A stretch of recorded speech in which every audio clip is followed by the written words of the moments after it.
Hello and welcome to the home edition of Kiska Brand Bajega, India's biggest marketing show. In the wake of COVID-19 pandemic, content remained to be the king in educating, engaging and entertaining people through the digital streaming platforms. Today we bring to you a set of popular celebrity brands on the digital streaming platforms who have managed to keep you busy binge watching your favorite shows during the lockdown. First up, we have someone who's won hearts with his majestic performance in his debut web film, Chopsticks, and is now creating buzz with his recent web film release, What Are the Odds, bringing to you the uber stylish Abhay Deol. Next up, she's a diva who's bowled out millions of people with her acting and charm and is currently riding high with her success as a lead in her web show, Illegal, welcoming none other than Neha Sharma. Hi, guys. Up next, the heartthrob who's made his mark with impeccable roles in web shows, Bollywood films, and Hollywood films as well, like Fast and Furious series, Victoria and Abdul, and many more. Welcoming the gangster of Mirzapur, Ali Fazal. Thank you. Thank you so much. That's really sweet of Esra. Lastly, a flamboyant actor who's delivered thunderous performances in Bollywood films like Amir and Table Number 21, and is now ruling hearts in the digital streaming platforms as well. Presenting to you the master of all trades, Rajiv Khandelwal. Thank you. Hi, everyone. Welcome, everyone. My first question is a very, very generic question that I want to actually ask all of you. Let's say if an Amir Khan does not do a film for 2 years, people are waiting to see an Amir Khan film. In television, out of sight is out of mind. But in films, an actor's absence makes the heart grow fonder, waiting for a celebrity's film to get released. In terms of popularity, can OTT celebrity brands shine individually, or do you believe that you require the big screen help an individual to reach a great limits? It's a bit tricky to answer your question because you've chosen Amir, who's had like 30 years behind him to come to where he has come, and the OTT platforms are fairly new. So you have to pick an actor who you can say is fairly new and people wait for his or her performance. And if actually you notice when an actor is new, there's no guarantee of his or her film being a hit just because the last one was a hit. There's enough examples of actors who've made 10 films before they gave a hit, you know? So Amir is not the best example to ask this of. But if you're trying to say that there's your exclusivity goes away because you're that much more accessible on an OTT platform, if that is your question, then I would say, well, films are available too online now, and you can watch these actors anytime. So I think what matters is the quality of the product you've put out. And in fact, because Bollywood is limited by the formula that it has to follow under, OTT platforms actually, that what they're making, shows like Delhi Crime, for example. The acting and the performances and the content that the OTT platforms are going to put up is going to be light years ahead of what Bollywood can, because they're not limited by the formula in the OTT space. And so the actors you see coming up now, you have to give it 30 years and then compare to an Amir to say, do people still wait for their shows because they're a hit show? Already they have one behind them. Who knows where they'll go for the next one? And actually, actors who do shows that last a long while don't necessarily go doing another show. They don't need to. They go into doing films after that. So it kind of becomes a change. So Abhay, let me put it the other way. Does one dilute one's brand equity by doing OTT today for a Bollywood star? So because it's not regular TV, we're not making Saas Bahu serials. Sure. And coming back to what I said, that the Bollywood being limited by its formula, it's not going to be able to move with the times as swiftly and as easy as the OTT platforms will.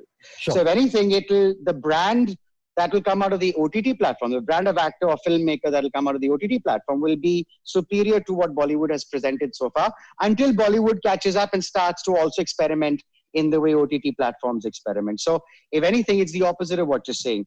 Actors that are coming up from the OTT platforms are going to gain much more security in their fame than Bollywood actors would. Fair enough. Now, you spoke about Saas Bahu shows. Rajiv, coming to you, right? You've started your career doing dramas on television, and you've been one of the most popular faces on television. You've then done Bollywood, and also you've been a part of OTT web shows, web movies as well. So what is your take on these three platforms? Because you've dabbled in all the three. So I'm saying that I completely agree with whatever Abhay just said. Films, there is a certain formula which is kind of involved with especially Hindi films, the Bollywood films.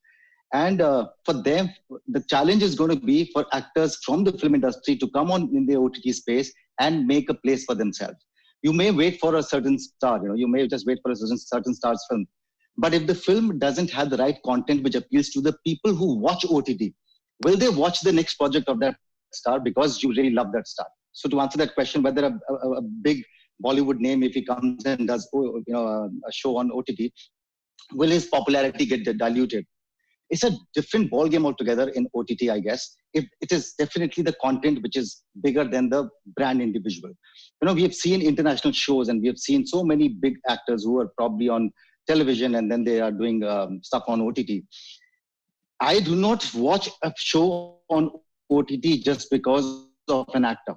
I watch it for the content. I watch the trailer and I decide whether I want to watch it or not. Coming back to your question, that I have done all the different mediums. I think OTT is very similar to doing films, but quality films. Perfect. Well said, Rajiv. Ali, coming to you. You started doing OTT probably at a time where people were not venturing. I would not say you started doing web shows. So there was a Yash Raj show that you did called Bang Baja Bharat, which was back in, I think, 2007, 2008, if I mistake not. So how did you, and today I think it is the new flavor and everybody wants to be a part of the bandwagon. So what gave you that insight way back then that you wanted to be a part of doing web content? I think when I started doing the Band Baja Bharat wala show, which was made by all these guys, it was like a test show. It was only 20 minutes an episode.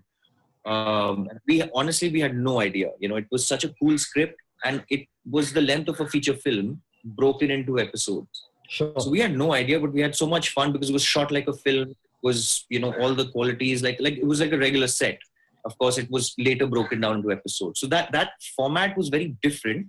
And in fact, interesting you bring it up because that is what's going to come back now. I mean, the short format, the mobile format, so like the 10, 20 meters, which is still to come. It's already opening, I think, in the West. But coming to Mirzapur, even when I signed on that, it was probably one of the earlier shows, the web shows that sort of came in. Sacred had, I think, come in or whatever.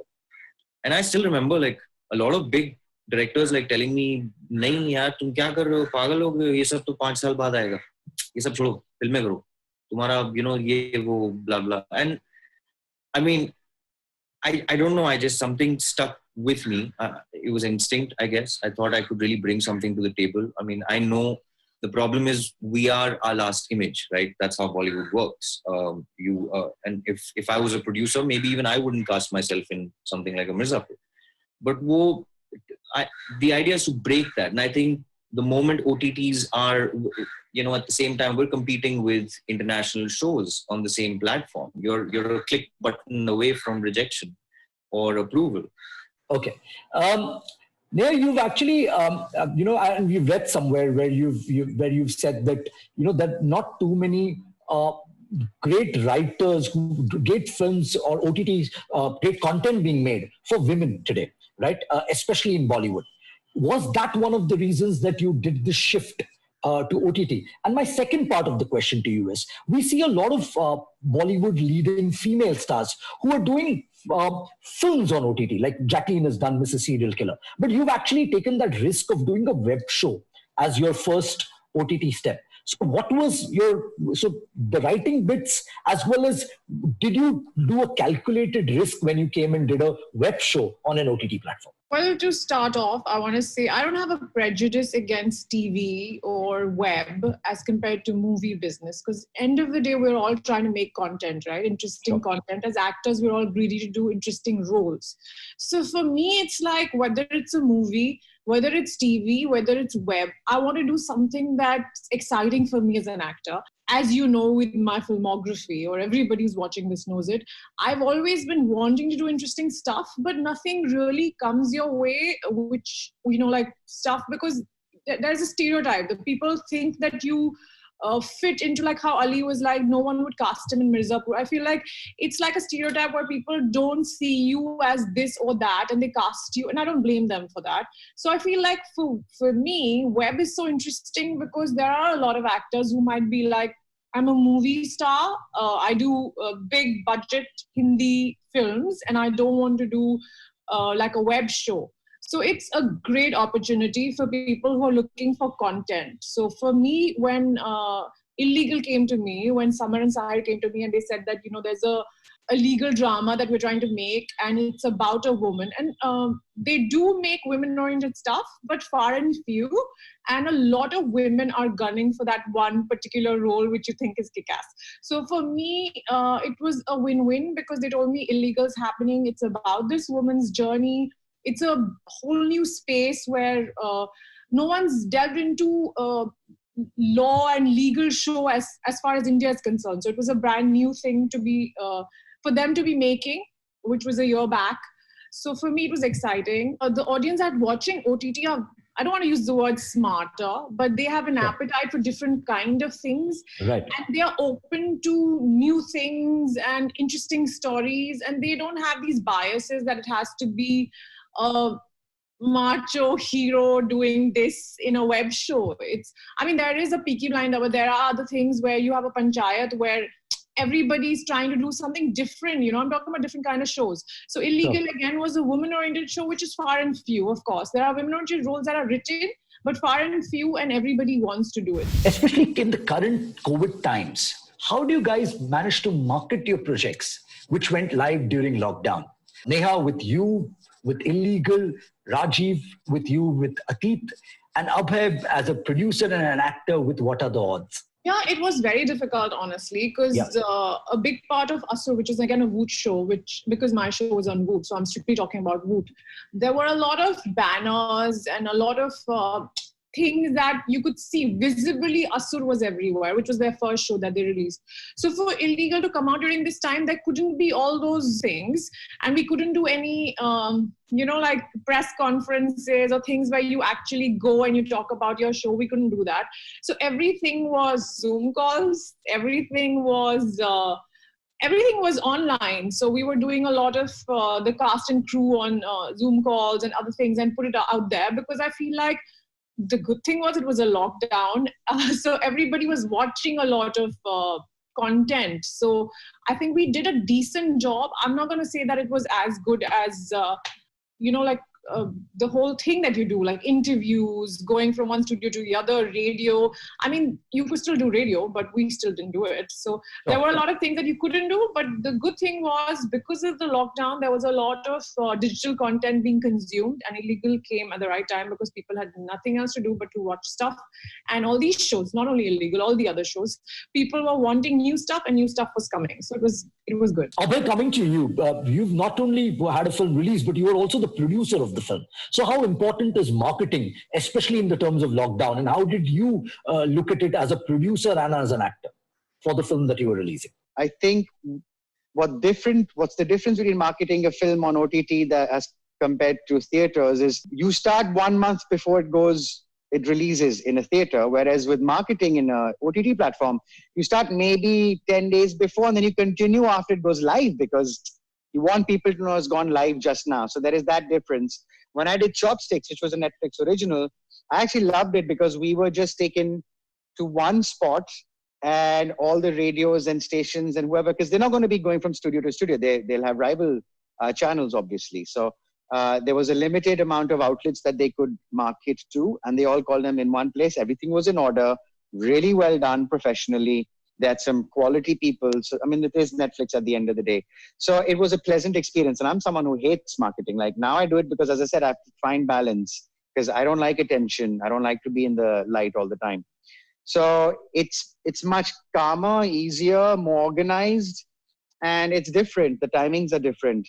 And as far as this lockdown is concerned, I think it's made people be really creative. Well said, Abhay. Thank you. Rajiv, what about you? How do you look at marketing, and how important is it for you to be very active on social media today, especially in terms of lockdown? When this lockdown happened, and my series called Marzi had just come out on the OTT platform on Voot.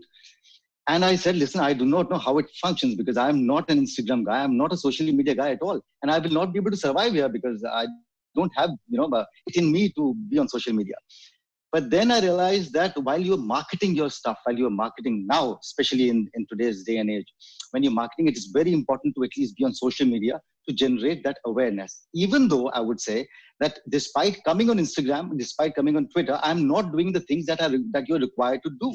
You're required to, there's so many people who would come to you and say that, you should increase the number of followers, you should do that. But for me, that's like a leash all the time. So I still stay away from Instagram. I still stay away from Twitter. I've always stayed away from personal marketing as well, all throughout these years in the industry. Sure. But it has worked. I've survived. So I really do not know how it works, whether it's the word of mouth, whether it's the quality that people keep looking for, or they hunt you down, or they hunt down the good stuff. But I really don't think that if I had 1 million followers, my thing would be a short hit. Because there are so many people, and when I really see on Instagram and TikToks and other places, with that number of followers, because nowadays you are introduced to people saying, you may not know him, but then she or he has about 1 million followers on TikTok. Now, if that was the case, probably they would be doing shows and the people should be signing them left, right, and center. And, they should be in a short hits. But I do not know how it functions. No, I agree with you. Ranbir Kapoor is not on social media, and I'm sure he is today one of the priceless actors, and everybody wants to actually have a Ranbir in their film, and he's also endorsing multiple brands. So I don't think social media should be a barometer, but I think social media has become relevant, especially in the context of lockdown, because it adds that promotional marketing tool in that sense. Thank you, Rajiv. And Ali, while you did not have a lockdown release, in November, your movie House Arrest was released on Netflix, which saw your character having a phobia of stepping out of the house. In retrospect, do you think the film would have done better if it was released in the current scenario? No, I mean, I guess they re-released it, the algorithm. It's it's amazing how we all find ways to fall in line, with the new normal. We always will. It's scary, and yet it's the way forward. So House Arrest, I don't think it was, of course, it sort of resonates with the lockdown. It was, but that was almost like self-volunteered confinement. This Sure. has not been, and things change when that happens, when it's thrust upon you, right? Like there's a fear looming. Of course, it's a common fear, and that's why it ties all of us together. But I don't think it was, as a bhankar film. I thought the risks that could have been taken on that film weren't taken, because it's a platform film. And that's what I love about, let's say, Netflix, that you don't have to play safe. In Bollywood, there is an entire perspective of remuneration where people charge a percentage of profit. And while in television, there is a fixed remuneration per day based on your popularity. So I want to know, when it comes to OTT, is the medium lucrative from an actor's perspective? So let's start with Rajiv. Rajiv, you've done all the 3 platforms, right? So I want your view, right, in terms of remuneration when it comes to OTT. See, remuneration is definitely much more than what I used to probably get in television. Sure. And probably at par or little more than what I would charge in films. Okay. Yeah. So, and also let me tell you, what happens in films, a film takes about 6 months to 8 months, from the time of incubation till the end of the film. It takes about 6 months. And if I work on an OTT platform for 6 months, I'm getting paid with maybe each episode. I'm getting paid either per day. I don't charge per day though, but I'm saying that the actors will get paid per episode or per day, which goes on for 6 months. So if you calculate the volume of it, it's way more than probably working in a small budget film. What you were talking about, the percentage part, is about the senior actors, or probably actors who are producers themselves, who have been around for many, many years, like 30 years or 25 years, who can take that percentage. Let's talk about people who are just walking in right now, How much will a film pay those actors? So the remuneration in OTT, I think, is at par, what I would say, with a film project. Just depends on, like, I did Marzi, say, for example, it was a 6-episode series. And it took us about 2 months or 3 months. And I'm going to say your remuneration for that, Rajiv. no, I'm not going to give the remuneration. I'm saying that we worked for about 2 or 3 months, and whatever I was paid, if I was probably working on a film like an Amir, it would be way, way, way more than what I would get paid in films. So I think it's a decent space to be in. Abhay, you've recently turned producer with the Netflix original What Are the Odds, as you've co-produced the film. As a producer, do you think OTT platforms are lucrative from the aspects of ROI? Would you say that OTT is a safe bet? So when you have a theatrical, you obviously make sales from ticket sales, then satellite, OTT. There are various ways in which you recover your investment. With an OTT platform, you generally tend, like if you go straight to an OTT platform, you'll get a lump sum fee. and then there's no possibility of making more if you were in the cinema, for example, and if your film was doing well. But then look, at the end of the day, your film may or may not do well. You know, you may or may not make profits. OTT platform will guarantee you that X amount that you will get for that movie. So it's where you are and what you can afford, what risks you can take, the kind of subject you are selling, the kind of film you've made. Tomorrow, if I produced a film which is like a Bollywood formula film, I'd go straight to the cinemas, you know what I mean? And then do a deal with an OTT platform. If I'm doing something experimental, sorry? Abhay, I wanted to ask you, like, do you make that? Sorry, it's maybe I don't know how it works, but on an OTT, does the lump sum that you say come before when you make the deal, before you make the movie, or both ways are possible? You make a movie and you say, "Hey, buddy, I got a movie, and you like it, pay me," or do you start from scratch together with the platform? It depends. So, like, if for example, a Chopsticks was a film which is an original Netflix production, right. So it was their movie. So you know what I mean? So there was. So I didn't produce that. I was not producing that one. So they would have had an X budget. They would have everything laid down before, I imagine. Acquisition is different. You know, you made a movie, now you're approaching them, and Amazon might offer you X, if they do or not, or a Netflix may or may not offer you XY. You know, that can vary. So you get that amount later after you've done it.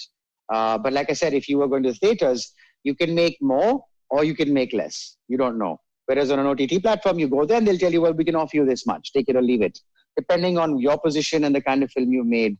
You know what I'm saying? So in a way, it's good. It's good we have that choice because, like I said, if I made a typical Bollywood film, I would go to the cinemas. But if I made something that was like when I made a Manorama or an Ek Chalis, you know, all of these films barely got a release, barely got distribution, barely got marketing behind them because none of the multiplexes and the industry thought that this would go anywhere. Coming back to the question, what I would charge for a film is different what I would charge for a show. There's a different amount of time of mine that is taken.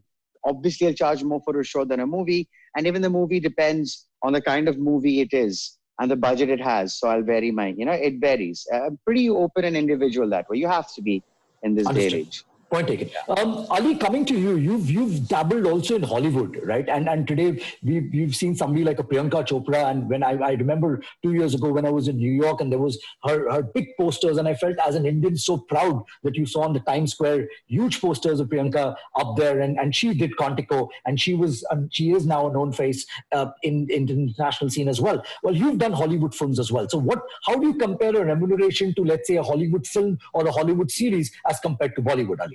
No. But the fun part is how all this stuff trickles back down to India. हम आज भी double trade के victim हैं. Sure. कि योगा घूम के जब वापस आता है तब famous होता है ना. तो वो ही है कि there've been actors like that working. मतलब Om Puri साहब, Shashi Kapoor, these guys were like they were killing it in Hollywood, right? Of course now Frida's there. She started, in fact, way before, I mean, I ever even put my foot in, you know. A lot of people, but I think the remunerations are very different. And especially when you talk about OTT platforms, it is different because I think I've noticed sometimes, usually the platforms sublet it to the production houses here. Yeah. And that's where it sort of, so the structure changes. In what I might have made in a film recently in Hollywood is probably far more than anything I would make in a film here in India. But that's just also because a mid-budget film there is a very high budget here. I was just going to say, you can't compare. They have far more money than we ever can have in Bollywood. Exactly. That's one thing. And second, residuals. Right. If you're a SAG member, you'll get residuals, whereas Indian actors will not. In India, they'll never give you. I still get. You still get, right? I still get for a 5-day part in Fast and Furious. I still get a small chotu check whenever it's played on TV in the world for the rest of my days. India. And that's how. To answer Neha's question, that's a system we should actually put in play now, because you know we're not gonna not many theatricals or if shoots are not gonna happen. People should have a stake in the film. Every technician, do you know Harry Potter ka stunt man makes like thousands of pounds in royalty. Abhi matlab usko kaam nahi karne ka hai. So matlab the point is ki, you know, I would not compare my remunerations with PC and with everybody else there. It's just which part of the system you're working in. We're all trying to bridge the gap. Okay, perfect. Neha, your take on this? On remunerations? On remuneration. Yes. I don't know what you get paid on TV. I know what you get paid. Bollywood, yeah. And I know what you get paid on OTT. But the very important bit that Abhay also mentioned was hours. You have to believe this when I say this. I have so much respect for people who do TV because the hours are crazy, because the budgets are smaller. I'm not talking about the really big shows on Netflix and Amazon. I don't know the kind of budgets, but I've heard like a show which Imran was doing, Bard of Blood. Bard of Blood, yeah. Expensive show. So there are shows which have that kind of budget. There are shows which don't have that kind of budget. So, for the show to work, they need you to work a lot of hours, and the budgets are low. So it's like you do get paid. Some people get paid daily, like how Rajiv was like, he's not taking monies on like a day-to-day thing. It's like a package that he's taking. There are people who are taking, say, an X amount for every day. And if the shooting extends, then an X amount for like a package. So there are various things that you can do. And all those deals are done before shooting really starts, I believe. So it's very different for all actors. But I think with OTT, because the hours are so much, I think you should ideally charge more than a film. So one last question to each one of you, and this is an individual question, right? So let's start with Ali. Ali, there's always a discussion on how some actors completely get into their character in the quest of doing method acting. Throughout your character, from up here in Victoria or Abdul to performing the role of a rugged macho UP Don, what preparation do you as an actor do to prepare for a character like this when you've got so much more screen time? And how starkly different it is from what, let's say, we've seen you doing in Fukre? I think that's also another disease that's been swarming up everywhere. Season 2 kab aa raha hai. Even we don't know. I think everybody's just stuck. VFX and all is left. I don't know. My biggest experience on Mirzapur was just a lot of frustration. I was working out for 2.5 hours a day. I was shooting like, I think Made in Heaven and Mirzapur were being shot at the same time, same production house. So हम लोग ऐसा ना वैसे गरीब वाले लोग थे तो हमें लंबा वाला ऐसा 12-14 घंटे काम कर रहे थे हम लोग. I used to be on very low sleep, and तो थोड़ा सा and when you're really pushing it, because I didn't want to go the whole steroid route and all that. Sorry, I'm being vocal. It's just this one thing. No growth hormone. Yeah, but I didn't want that. So I said, what? I figured मैंने अपनी मार ली. So I had to put in the work. So I think apart from that, I think I was really intimidated by the character, and so I created crutches for myself. Honestly, they were crutches in my insecurities that became part of the character, the posture, the way I would move around and stuff. But my biggest I'm not a method actor. I do. Everybody uses different things, but I remember researching on these cockfights that happen, these underground cockfights. Because हमारे यहाँ सब martial arts सीखते हैं, but in that area nobody will know martial arts, right? That's not how they fight. I think my biggest challenge in Mirzapur was to not draw it to the physicality of it, because we're so obsessed with the physical in our industry that even though it was a very physically centered character, I wanted people to realize what this guy is in his head, which was, I thought, far more interesting than, the buff and all that. And of course, that is part of it. Rajiv, you're one of the rare breeds who has managed to leave a mark in Bollywood, television, and now the OTT industry. You cater to a very different audience, as the majority of your web series and films have appeared on ZEE5 and Voot, which have a starkly different audience from that of Netflix or probably an Amazon. Is this a conscious decision to work on OTT platforms who usually attract people who extensively consume television dramas, which you have earlier been a part of? So when you do a show on an Alt or a ZEE5, or on Voot for that matter, Voot is, of course, has again a niche audience, as compared to ZEE5 or an Alt. The kind of audience that I have already, the base that I have, right, which was from television, right, the kind of, and even though I have never repeated myself in the characters that I have played on television, I never did a romantic show or film ever. Right. And I'm still, considered to be in, like, from a television's perspective, considered to be this guy with a very romantic image and things like that. So I have that audience, and I do not know why, because I haven't done too much of television. I've just done 3 shows, and I'd left all the shows. Right. I think after working on those shows for about a year. So if you look at my number of years on television, would be way lesser than the stuff that I've done outside. But they've been iconic shows. Correct, absolutely. Yeah. So I have an audience there, and I feel responsible when I pick up a show like a Cold Lassi Chicken Masala, which was on Alt and ZEE5, which is, by the way, the most watched show. They recently felicitate the show because the most watched show on ZEE5. Now, not that I want to do shows like that. Which one is it? But, on ZEE5. It's called Cold Lassi Chicken Masala. Oh, okay. Directed by Pradeep Sarkar. Dada directed it. Yeah, Dada directed the show. Yeah. Okay, so that's a different genre altogether. I have kept that audience away from me for the longest time, because I was doing films like Amir, Shaitan, Table Number 21 and things like that. And at one point I realized that they are not forgetting me. They just don't refuse to forget. So I have to do something to cater to that audience as well. Coming back to your question about Netflix and Amazon, that's a different thing altogether. So of course I was approached for a show which I did not like it, and I had to say no to Amazon because I didn't like the show. Sure. So it depends completely on my likes, and of course as to what they are making. And I think, as I just said in the beginning, it's too early because the game has just begun. We do not know which all platform will start and which all platform will we all work on. Perfect. Abhay, while you've appeared in 2 Netflix films, we haven't seen you doing a web series as of yet. Do you believe that the audience will like to see you only in films where you have 2 hours of runtime as compared to a web series with 10 episodes and probably a runtime of 10 hours? Is this on your behalf a strategic decision to not appear in a web series, or are you just waiting for the right project? Actually, I have done, it's in post-production. I've done a 10 episodic. It's not going to be seasonal for Hotstar. Right. And in fact, when Neha was talking about budgets and the whatnot, Hotstar is, it's Disney owned, so they're coming in a big way. So I did that because it was a good production scale. Mahesh Manjrekar is directing it, and Hotstar is a great platform. So I did do that. And after doing it, I only did it because it was 10 episodes. So I know that I'm not going to be required every year. I can't. Like, if I spend 3 months doing a movie, I'm ready to shoot myself. Like, I'm done. Now I need to play some other person. I need to work with somebody else.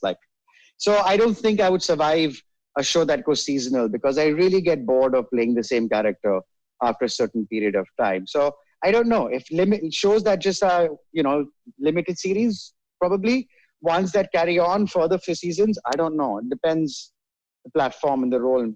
I am scared that it might go to that. All the work that I have, whether I'm producing or acting or both, they're films right now. Whether they go theatrical or digital, that comes to question when we're in post. Perfect. During times like these, while the television has suffered massively, OTT has a bank of shows to fall back upon. Now, when the lockdown gets over, OTT will have to survive somehow, as they would have already drained their bank of originals. So what do you think is the way forward post-lockdown from an OTT standpoint? So I'll tell you, I feel there's a lot of correction that is going to happen. A lot of correction will happen.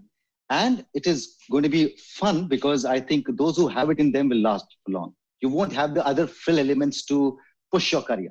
In films, if you look at it, most of them, I will not take the names obviously, but then there are so many of them who are just working, which we do not know even why they're working and how they're working. There's hardly anything that you would look for in an actor, but they're working. Now a lot of correction will happen, because everything comes on digital. The audience that is consuming digital, say, is a different audience altogether as of now. And let's say all of us, we come on digital. The entire country comes on digital. When we talk about big films getting released on a platform like an Amazon or a Netflix, the kind of audience that consumes Netflix or Amazon do not want to watch things which are like typical commercial films. Now, people like me, I don't want to watch a certain genre of films on Netflix. I look for some content-driven films. But then the smaller platforms will not be able to pay you the kind of money that you will expect, when you are selling a film. So if a big budget film goes on a ZEE5 or on Alt, they would not be able to pay them the kind of money that they will be asking for. And if they go on Netflix, they do not have the audience. So I do not know as to what is going to happen, but there will be a lot of correction that is going to happen for sure. I think your content will be the king, and if you have to be a good player to last. I think that's all I can say. Neha, how do you react to these times, and what do you see as the future? I think web's definitely trickling in a lot. I feel like a lot of things will be made for digital because I don't know, we're used to watching digital now, especially because of the pandemic. Everybody's used to watching something or the other at nights before you sleep or whatever. Right. So I think that's going to become like a big thing. And I feel like a lot of films that are made also will kind of release here, as we are seeing a lot of them are already releasing. So maybe if really big films, I don't know, they'll still wait for the theatrical release, but a lot of content will be made for just web. And I think it's a great change, welcome change as far as I'm concerned. One thing, Ali, you've seen the popularity of Money Heist, and Money Heist has been such a huge show, which has not come from United States of America, but is actually creating rare reviews, and it's being watched across the globe. How will it take an Indian show, and what should be the characters or what should be the qualities of an Indian show that will compete and I think we have the potential to be equivalent or better or bigger than a Money Heist. Well, I think we just came out with one. We have Patal Lok that just, I think, is flawless. It's flawless. Like, it's really good, and it touches upon everything that the society has turned into, or whatever. Even the lead characters, everybody, it's just so nuanced and so nicely written, and that's I hope it goes international. If our show Mirzapur, it became one of the highest watched shows in Mexico that time. And it was funny because that time Narcos was what you're talking about, Money Heist right now. Narcos became this big non-American sort of thing. So yeah, it's just going to keep getting better because the budgets are rising, and the next few shows that are going to be made, the moment you increase the budgets, you have better technicians coming in. So that's what's going to happen. Perfect. Abhay, what is the future in your view in the next 6 months? Where do you see the landscape of media entertainment? What's going to happen in your view? Well, you're already seeing with the OTT platforms a lot more variety of content, actors, directors, stories, which you would never have seen if it was just Bollywood. So you will see progress. You will see variety of stories and people. And there will be a sort of a renaissance, a little mushrooming of more talent. I think the fact that we can be a lot more relatable with the ideas that we can do on the OTT platforms. I don't know about Money Heist, I haven't seen it, but in order to transcend your community, you need to make something that everybody can relate. It has been an absolute and insightful episode into the ecosystem of digital streaming platforms. You've been an absolute pleasure talking to. From the entire team at Kiska Brand Bajega, wishing you all the very best. We hope to keep entertaining, inspiring, and engaging us with your presence across all platforms. Bye. And bye, all you lovely people. This is Aditya Bhatt signing off from the home edition of Brand Adda. Until then, happy branding.